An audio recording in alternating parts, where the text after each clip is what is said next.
بسم اللہ الرحمن الرحیم۔ حضرت ابراہیم علیہ السلام۔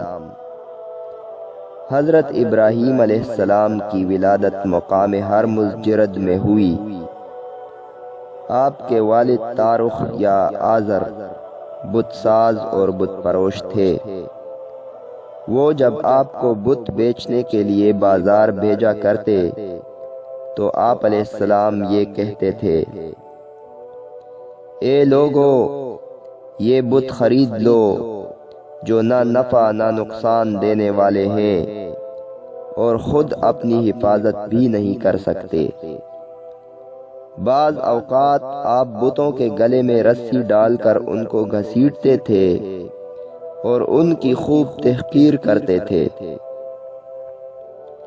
جب آپ علیہ السلام کو نبوت ملی، آپ علیہ السلام سن شعور میں داخل ہو چکے تھے۔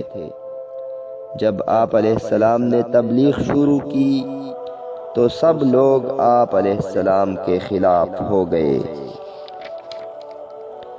حضرت ابراہیم علیہ السلام کا نمرود بادشاہ سے مناظرہ ہوا تو اس نے پوچھا، تمہارا رب کون ہے؟ آپ نے فرمایا کہ میرا رب زندگی بخشتا اور موت دیتا ہے۔ یہ سن کر نمرود نے کہا، یہ کام تو میں بھی کر سکتا ہوں۔ اس نے اسی وقت قید خانے سے ایک ایسے قیدی کو بلایا جس کو سزائے موت کا حکم ہوا تھا۔ نمرود نے اس کی سزا معاف کر دی اور کہا، لو، میں نے ایک شخص کو زندگی بخش دی، جبکہ اسی وقت ایک بے گناہ شخص کو موت کی سزا دے دی۔ وہ شخص جب جلاد کے ہاتھوں قتل ہوا تو نمرود نے کہا، میں نے اس کو موت دے دی ہے۔ حضرت ابراہیم علیہ السلام نے یہ سب دیکھ کر کہا، میرا رب تو ہر صبح سورج کو مشرق سے نکالتا ہے اور اس کو مغرب سے نکالو۔ یہ سن کر نمرود لاجواب ہو گیا، وہ ایسا نہیں کر سکتا تھا۔ حضرت ابراہیم علیہ السلام کے دلائل سے نمرود لاجواب تو ہو گیا تھا، مگر دل سے دین حق کو تسلیم کرنے کے لیے تیار نہ تھا۔ اس نے اپنی قوم کے ساتھ مل کر حضرت ابراہیم علیہ السلام کو آگ میں زندہ جلانے کا منصوبہ بنایا۔ آگ جلانے کے لیے لکڑیاں اکٹھی کرنے میں ساری قوم نے حصہ لیا۔ ایک بہت بڑا گڑھا کھودا گیا اور اس میں لکڑیاں ڈال کر آگ لگا دی گئی۔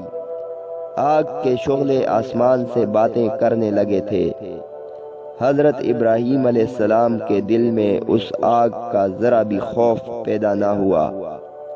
انہیں یقین تھا کہ جس پروردگار نے انہیں پیدا کیا ہے وہی ان کی حفاظت کرے گا۔